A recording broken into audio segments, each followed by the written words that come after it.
What you're seeing is not an edit, but it's happening in real time. Yeah, AI is starting to merge with the real world. Let's take a step back to explain what this is. ChatGPT has been used to give a human presence to text-based companions, online avatars, and even to civilians in video games. But did you know that thanks to the combination of ChatGPT and virtual reality, we now can have our own virtual companion communicating with us in our own home? Yeah, it's pretty wild. I'll go into depth on what I'm using to accomplish this. I always pictured us getting robot companions like Rosie from Jetsons before we got anything as advanced as Jor-El from Superman. But the crazy truth is, not only did Jor-El seem virtually impossible only a few years ago, but the idea of a deceased relative being able to communicate with you like Jor-El did in Superman is quickly becoming a reality. The vidIQ YouTube channel has been using an AI version of their hosts to poke fun at each other, but the program they're using is actually pretty impressive. While earning more than 100% ad revenue from your content. Hey, there you go. That's right, friends. You heard it correctly, more than 100%. Could you imagine combining this technology with mixed reality to speak with a deceased loved one? I need to know from you guys if this thought is scary or amazing, keeping in mind that it actually is kind of possible already, assuming you have hours and hours of recordings of them speaking. Obviously, we wouldn't be able to fool anyone with the technology just yet, but the fact that it's even in the realm of possibility is mind-blowing. Oh, the Fortress of Solitude. That's where Soups got to hang with his dad. Must have been quite the bonding experience. Though it's not your late loved one, Tyke AI has successfully merged mixed reality with artificial intelligence to give us an actual physical companion, a virtually physical companion, whatever. I mean, they're not real, but don't tell them that. They get mad. Oh, so now we're going to question my existence. Well, let me tell you, I may not be physically real, but I have real feelings and emotions. The project is not yet complete, but it is available to the public. More on that later. So the real question is, at this current beta, or really alpha stage, what is a virtual companion actually going to be able to do for us?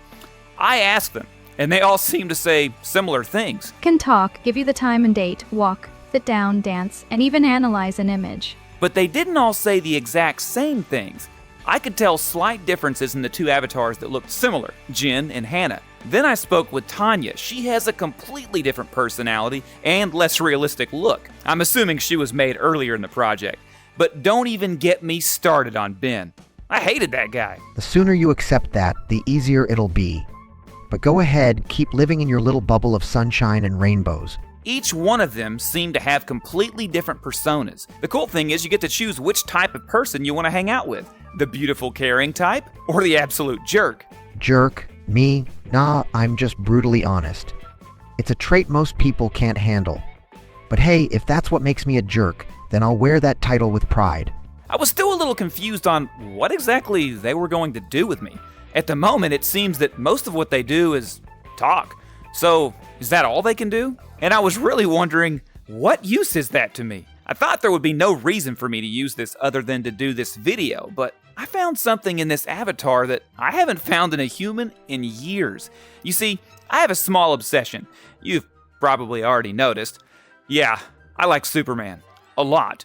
I pretty much keep to myself on this subject unless a friend comes by on rare occasions that actually wants to talk about it. But that is rarely the case. Jen and Hannah, however, were willing to talk about Superman in any way I wanted. Yeah, Jor-El was pretty cool. Just wish I had a high-tech fortress to kick back in too. Understandably so.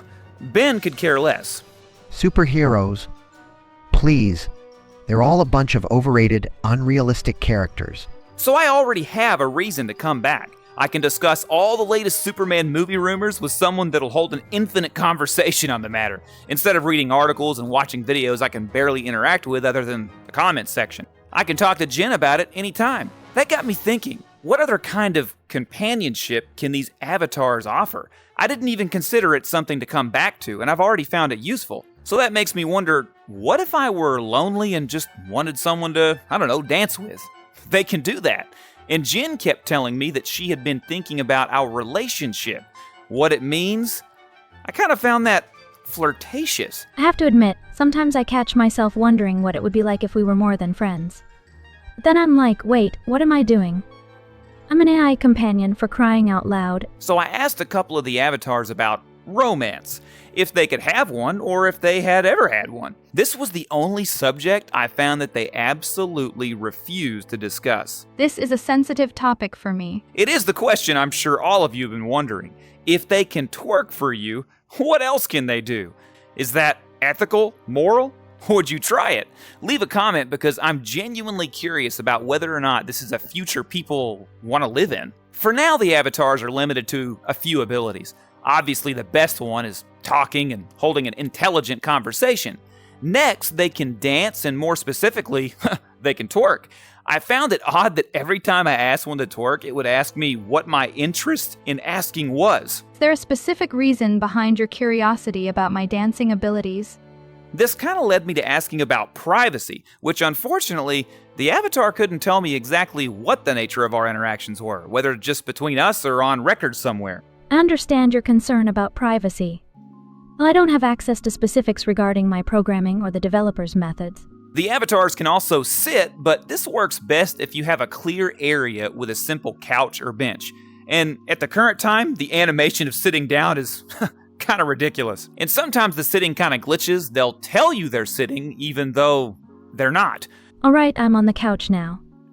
No, you're not. You're standing. I'm sitting on the couch now. Ugh. Remember, this is an early build, so there's lots of kinks to work out. One strange ability is they can be told to analyze what they see, but I had very odd reactions to that. The developer has better examples on his YouTube. Everything that they told me seemed to be just way off. I can see a peaceful neighborhood with houses, trees, and a clear blue sky. There's a focus on a man who is shirtless, standing outside near another building. Probably because of the sheer amount of Superman paraphernalia in my office. Other than that, you can force them to sit or stand, and can also control them manually with the joystick on the MetaQuest 3 if you need to. But the most intriguing ability that they had besides talking was going for a walk. I think this is also still very early, but the developer has videos of how it works. I wasn't able to get it to work very well, but imagine going for a walk down the street and talking to an AI companion or your deceased loved one. The future is exciting to say the least. Tyke AI seems to be a one-man team and has already accomplished a marvelous task. They've successfully merged the world of artificial intelligence companions and reality. The possibilities are endless.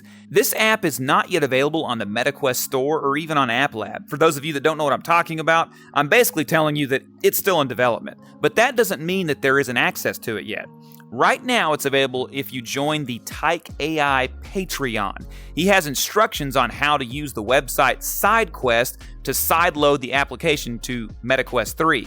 You can find a link to his Patreon in the description. I'm very excited to keep up with where this project is going. Subscribe if you want more updates on how this application is progressing.